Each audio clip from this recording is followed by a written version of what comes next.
எந்தெந்த டீம்டு யூனிவர்சிட்டியில இப்போதைக்கு அப்ளிகேஷன் ஓபன் பண்ணிருக்காங்க அப்படின்றத நான் உங்களுக்கு சொல்லிடுறேன். SRM, VIT, அமிர்த் யூனிவர்சிட்டி, வேல் யூனிவர்சிட்டி, பாரதி யூனிவர்சிட்டி இதெல்லாம் வந்து பாத்தீங்கன்னா இப்பவே வந்து அப்ளிகேஷன் வந்து ஓபன் பண்ணிட்டாங்க. நீங்க இப்பவே அப்ளிகேஷன் போட்டு வச்சுட்டு அதுக்கப்புறம் பப்ளிக் எக்ஸாம் எழுதுற மாதிரி இருக்கும். சரிங்களா?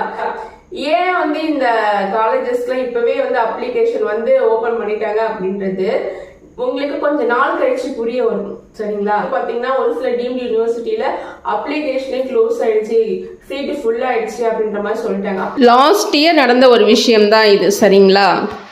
சில விஷயங்களும் இருக்கும். இதை வந்து நீங்க கொஞ்ச நாளுக்கு அப்புறம் புரிஞ்சுப்பீங்க. சரிங்களா? நீங்க டீம்டு யூனிவர்சிட்டியில போகணும்னு ஆசைப்பட்டா அதுக்கு தகுந்த மாதிரி நீங்க பிளான் பண்ணிக்கோங்க. நீங்க அட்டானமஸ்ல போகணும்னாலும் நீங்க எல்லாத்துக்கும் பேசிஸா இருக்கிறது மார்க் தான். நீங்களும் SRM, VIT, Amrit university, Bharathi university இதெல்லாம் வந்து அப்ளிகேஷன் போடணும் அப்படின்னா சீக்கிரமா போட்டுருங்க. நல்லா படிங்க, நல்ல மார்க் எடுங்க.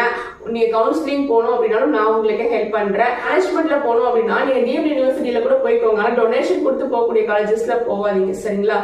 அநியாயமா 4 லட்சம் 5 லட்சம் டொனேஷன் எவ்வளவோ போயிட்டே இருக்கும் ஒரு சில காலேஜஸ்ல. அந்த மாதிரி காலேஜஸ் வேணும். அதுக்கு டீம்டு யூனிவர்சிட்டியே பெட்டர். நான் அதான் சொல்லுவேன். சரிங்களா?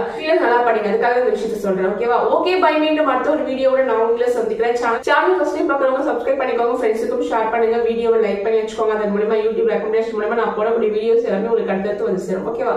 Okay bye.